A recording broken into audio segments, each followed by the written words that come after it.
जय श्री कृष्ण। आज ज्येष्ठ मास कथा में आप सुनेंगे भगवान श्री कृष्ण की दो प्राचीन कथाएं। तो चलिए शुरू करते हैं। एक बार श्री कृष्ण, अर्जुन और भीम कहीं जा रहे थे। रास्ते में एक घना जंगल पड़ा। उसे पार करते करते रात हो गई। अंधेरा हो जाने के कारण तीनों ने तय किया कि अब आगे बढ़ना संभव नहीं है, इसीलिए यहीं ठहर जाते हैं। सुबह होने पर आगे चलेंगे। इस पर भीम बोले, माधव, यह जंगल तो मायावी लगता है, इसीलिए यहाँ ठहर तो सकते हैं, लेकिन यहाँ सोना ठीक नहीं होगा। लेकिन श्री कृष्ण और अर्जुन को थका हुआ भांपकर भीम ने कहा कि आप दोनों सो जाओ, मैं जागकर पहरा देता हूँ। इस पर श्री कृष्ण ने कहा, थके हुए तो हम तीनों ही हैं, तो ऐसा करते हैं कि बारी बारी से एक एक पहर जागकर पहरा देते हैं। इस पर तीनों की सहमति हो गई। भीम ने कहा, पहले आप दोनों सो जाओ, मैं जागकर पहरा देता हूँ। भीम पहरा देने लगे। कुछ ही पलों में श्री कृष्ण और अर्जुन गहरी नींद में सो गए। तभी भीम को एक भयानक आकृति उनकी ओर आती हुई दिखाई दी। वह कोई राक्षस था। राक्षस उन्हें देखते ही जोर से चीखा और भीम क्रोध से भर गए। इस घटना का एक विचित्र असर हुआ। क्रोध के कारण भीम का आकार कुछ छोटा हो गया और राक्षस का आकार बढ़ गया। इसके बाद राक्षस फिर चीखा और फिर से भीम ने और क्रोध दिखाया। इस बार उनमें उतावलापन भी था। राक्षस का आकार बढ़ते देख भीम को चिंता होने लगी। इसके बाद दोनों में युद्ध होने लगा, लेकिन भीम राक्षस के सामने छोटे होने लगे और राक्षस का आकार बड़ा होने लगा। एक पहर तक लगातार युद्ध हुआ। अब अर्जुन के जागने का समय हुआ। इतने में राक्षस ने जोर से मुक्का मारा और भीम आधी मूर्छा में चले गए।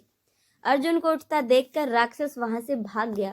अर्जुन ने सोचा, लगता है भीम नींद में है।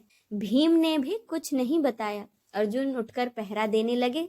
कुछ देर बाद वह राक्षस फिर आया और अर्जुन को धमकाने लगा। पहले से विशालकाय राक्षस के अचानक आ धमकने से अर्जुन क्रोध और भय दोनों से भर उठे। दोनों में युद्ध हुआ, लेकिन राक्षस के प्रति अधिक चिंता और उतावलेपन के कारण अर्जुन उसके सामने हल्के पड़ने लगे। जितना वह क्रोध करते, उस राक्षस का आकार उतना ही बड़ा हो जाता।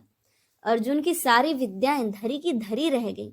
अब राक्षस ने अपना आकार और बढ़ाया और अर्जुन को उठाकर जमीन पर पटक दिया। इतने में ही श्री कृष्ण के उठने का समय हो गया। राक्षस फिर वहां से भाग गया। अब श्री कृष्ण पहरा देने लगे। कुछ देर बाद वही राक्षस श्री कृष्ण के सामने आया और जोर से चीखा। श्री कृष्ण जरा भी नहीं घबराए और हंसकर बोले, अरे भाई, इस तरह क्यों चीख रहे हो? क्या तुम्हें कुछ चाहिए? इस बार कुछ विचित्र घटा। श्री कृष्ण के साहस के कारण उनका आकार कुछ और बढ़ गया और राक्षस का आकार कुछ घट गया। राक्षस को पहली बार कोई ऐसा मिला था जो उससे डर नहीं रहा था। घबराहट में वह एक बार फिर श्री कृष्ण पर चीखा। श्री कृष्ण इस बार भी नहीं डरे और उनका आकार और भी बड़ा हो गया, जबकि राक्षस का आकार पहले से छोटा हो गया। एक आखिरी बार कोशिश में राक्षस ने अपनी पूरी ताकत लगाई और श्री कृष्ण पर जोर से चीखा। श्री कृष्ण मुस्कुराए और बोले, अरे भाई, मैं कब से कह रहा हूँ, बताओ, क्या तुम्हें कुछ चाहिए? इस तरह हंसकर और प्यार से बात करने पर राक्षस का आकार तिल चट्टे के आकार जितना हो गया। अब श्री कृष्ण ने उसे हथेली में लेकर अपनी धोती में बांध लिया और अपनी कमर से कस लिया। कुछ देर में सुबह हो गई। श्री कृष्ण ने भीम और अर्जुन को आगे चलने के लिए उठाया और वे तीनों आगे बढ़ने लगे। आगे बढ़ते बढ़ते अर्जुन ने संकोच के साथ रात की पूरी घटना बताई। श्री कृष्ण तो पहले से ही सब कुछ जानते थे। उन्होंने भीम की ओर देखा तो लज्जित हुए भीम से तो कुछ कहते ही नहीं बना।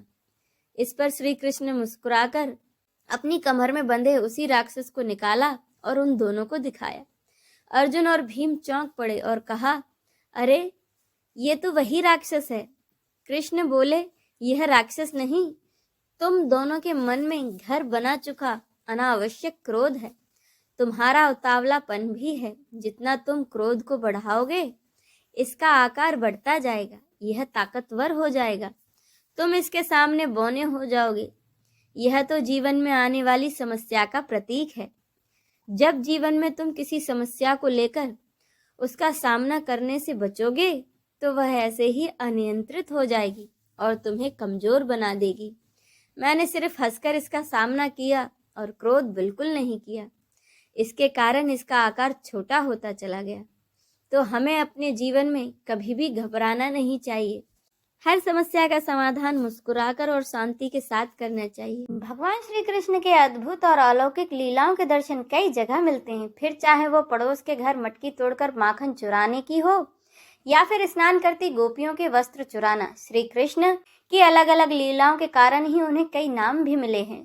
कृष्ण की कई लीलाओं में एक अद्भुत लीला से मैया यशोदा तो चकित रह गई थी। तो आइए जानते हैं, जब मैया यशोदा ने कान्हा को माटी खाते हुए पकड़ लिया तब क्या हुआ था। कान्हा बचपन में केवल माखन मिश्री ही नहीं बल्कि माटी भी खाते थे। एक बार मैया यशोदा से ग्वाल बालों ने शिकायत कर दी कि तुम्हारा लल्ला माटी खा रहा है। यह सुनकर मैया यशोदा तुरंत कान्हा के पास पहुंची और कान्हा को धमकाते हुए कहा, लल्ला तूने माटी खाई है।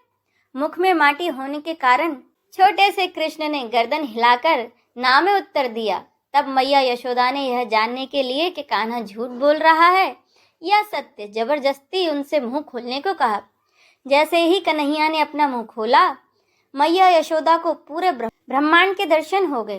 कान्हा के छोटे से मुख में अंतरिक्ष, दिशाएं, द्वीप, पर्वत, समुद्र समेत सारा ब्रह्मांड नजर आ रहा था। कान्हा के मुख में ऐसा दृश्य देखकर एक बार मैया यशोदा सोचने लगी, कहीं ये मेरा भ्रम तो नहीं, और वह बेहोश होकर वहीं गिर पड़ी।